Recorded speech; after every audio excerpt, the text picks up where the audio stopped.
Alors, Al-Andalus, le nom déjà est un petit peu compliqué à expliquer parce que il apparaît très rapidement. Dès 718, on trouve ce terme d'Al-Andalus sur un dinar qui a été donc frappé dans la péninsule ibérique.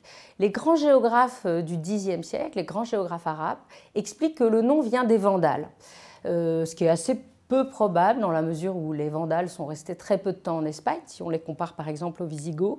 Mais enfin bon, c'est le récit que nous donnent les historiens médiévistes eux-mêmes, médiévaux, c'est que le nom d'Al-Andalus vient des Vandales. Alors plus concrètement, c'est la partie de la péninsule ibérique qui est à l'islam. Et à cet égard, Al-Andalus peut aller jusqu'à Narbonne au 8e siècle, lorsque Nîmes, Narbonne sont sous domination islamique. Et ensuite, Al-Andalus se rétracte à partir du XIe siècle, sous les coups de ce qu'on appelle la Reconquista chrétienne. Et Al-Andalus, à partir du milieu du XIIIe siècle, c'est que le petit royaume de Grenade-Malaga. Et donc, Al-Andalus a un destin tout à fait particulier, puisqu'elle cesse son existence historique à partir de 1492, c'est-à-dire après la fin du dernier pouvoir islamique dans la péninsule.